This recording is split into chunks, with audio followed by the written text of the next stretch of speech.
कोई चुनौती नहीं है। संविधान में सबके लिए अधिकार बराबर है। मैं बनारस के उस गांव का हूं जहां लोक बंधु राजनारायण जी रहते थे। राजनारायण जी ने तत्कालीन प्रधानमंत्री को बड़े आसानी से हराया था। उसी इज्जत से इस प्रधानमंत्री जी को हराकर इनको काशी से मोक्ष दे के वापस भेज देंगे। जन मुद्दों से लड़ने के लिए 12 मुख्यमंत्री कम पड़ जाएंगे। कुछ पाकिस्तान और बांग्लादेश से भी मुख्यमंत्री वो मंगा के तब नामांकन करें। इस बार लड़ाई बड़ी उनकी कठिन है।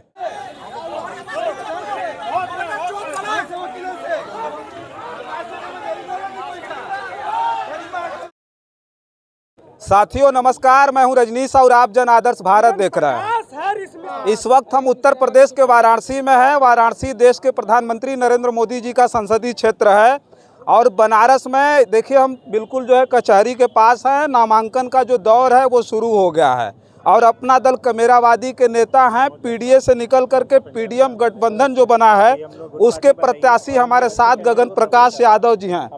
बहुत बहुत स्वागत है आपका। आपका भी जन आदर्श भारत चैनल बहुत आपका अच्छा है। मैं आपका भी स्वागत करता हूं। आपके द्वारा जो दर्शक सुन रहे हैं उनका भी स्वागत करता हूं। क्या कहेंगे, अभी तो देश के प्रधानमंत्री जी का नामांकन होने जा रहा है। 12 स्टेट के चीफ मिनिस्टर, साथ साथ होम मिनिस्टर और डिफेंस मिनिस्टर सारे लोग आ रहे हैं। 2 बार माननीय प्रधानमंत्री जी नामांकन कर चुके हैं और पूरे 10 साल तक बनारस के सांसद रह चुके हैं। इसके बाद भी आईसीयू न मिलने से बनारस में लोग, दवा न मिलने से बीएचयू में मर रहे हैं। शिक्षा जो 300 रुपये में 20 साल पहले जिस बीएचयू में हम लोग पढ़ते थे, छात्रवृत्ति से पढ़ लिया करते थे, उस बीएचयू में उस नियमित सीटों को सेल्फ फाइनेंस कोर्स में तब्दील करके लाखों रुपए वसूले जा रहे हैं। नौजवानों को रोजगार नहीं मिल रहा है। न शिक्षा है, न स्वास्थ्य है, न दवाई है, न कमाई है, न पढ़ाई है। बुनकर और किसान के नाम पे बनारस जाना जाता है। खास करके बुनकर की बनारसी साड़ी से पूरे विश्व में हमारी खाती है। उसके पावरलूम और हैंडलूम को जो फ्लैट रेट पे बिजली मिलती थी, कमर्शियल करके उनके पेट पे लात मारा जा रहा है, उनका निवाला छीना जा रहा है। इसी आक्रोश के साथ हम चुनाव मैदान में हैं और आपको भरोसा दिलाते हैं कि जन मुद्दों को हम लोग इस चुनाव में खड़ा करके प्रधानमंत्री जी जो 10 साल में नाकामियां हैं उसको साबित करेंगे और हराएंगे।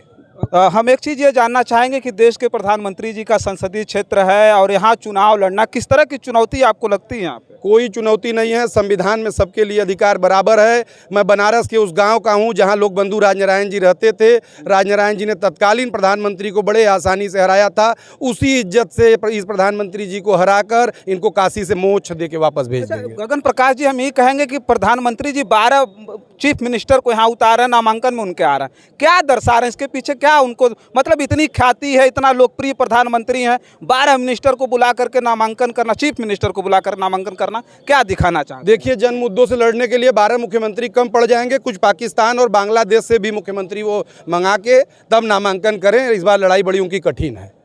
चलिए, देखिए हमारे साथ गगन प्रकाश जी हैं जो अभी अपना दल कमेरावादी से चुनाव लड़ रहे हैं और ये देश के जो प्रधानमंत्री हैं उनका संसदीय क्षेत्र वाराणसी है। और वाराणसी में जिस तरह से अभी नामांकन का दौर शुरू हुआ है, गगन प्रकाश यादव जी जो पल्लवी पटेल जी के काफ़ी करीबी माने जाते हैं, पल्लवी पटेल सिराथू से विधायक हैं, वो भी उनके नामांकन में अभी जो है यहाँ पर आई थी।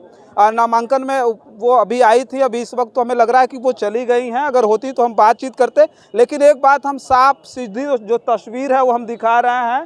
कार्यालय जिला अधिकारी वाराणसी जहां से नामांकन हो रहा है, पूरी तरह से इस परिसर को बैरिकेड किया गया है। और ये जो है गगन प्रकाश यादव जी जो अपना दल कमेरावादी के नेता हैं, इनकी जो क्रांतिकारी छवि है उस छवि को आप साफ साफ देख भी सकते हैं।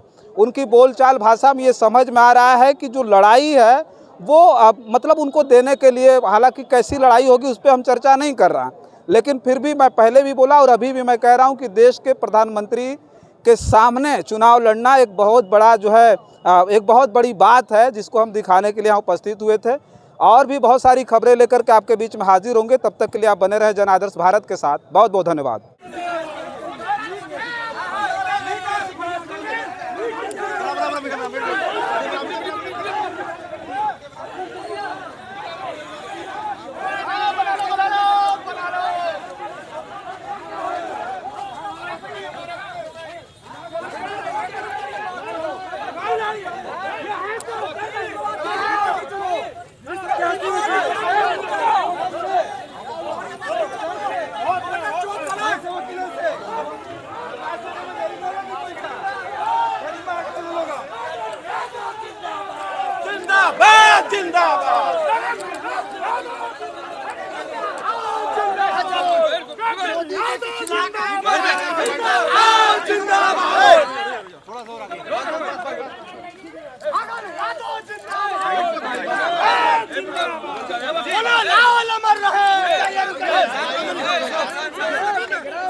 आज बनारस के बुनकर, बनारस के किसान के सवाल पर विगत 25 साल से जो आंदोलन में हम रहे हैं और बनारस का बुनकर बदहाल है, देश के प्रधानमंत्री श्री नरेंद्र मोदी जी के सांसद रहने के बावजूद यदि बुनकर भुखमरी का शिकार है, उसका निवाला छीना जा रहा है। देश के प्रधानमंत्री नरेंद्र मोदी के सांसद रहने के बावजूद किसानों की जमीन ट्रांसपोर्ट नगर, हाईटेक सिटी, काशी द्वार, वैदिक सिटी ऐसी योजनाओं के नाम पे गुजराती गैंग को उपलब्ध कराई जा रही है। तो इसके खिलाफ लोक बंधु राजनारायण जी, जिन्होंने तत्कालीन प्रधानमंत्री को हराया था, आज इस गाजीपुर और गुजरात के बाहरी प्रत्याशियों को हराने के लिए बनारस के काशी का लाल, बनारस का बेटा गगन प्रकाश यादव आज नामांकन करने जा रहा है। समय की एक सीमा है, हमें अंदर जाने दीजिए। आगे भी आपकी झड़प हो गई, क्यों, क्या कर रहा है? यह भारतीय जनता पार्टी के कुछ कार्यकर्ता आके, जिनको ये आंदोलन की ताकतें अच्छी नहीं लगती हैं, जो कह रहे हैं कि आप ऐसे न करिए, वैसे न करिए। लाइन ऑर्डर देखना कानून व्यवस्था, पुलिस और प्रशासन का काम है, सारे लोग कर रहे हैं। ये हमारे कार्यकर्ताओं से लड़ने पर उतारू है। इनके खिलाफ विधिक कार्रवाई करेंगे, इनके खिलाफ हम चुनाव आयोग को भी लिखेंगे। हमारे नामांकन जुलूस में घुस के हम लोगों के ऊपर हमला किया गया है और वो संयोजक है काशी क्षेत्र का, ऐसे पदाधिकारी के ऊपर लीगल कार्रवाई करेंगे।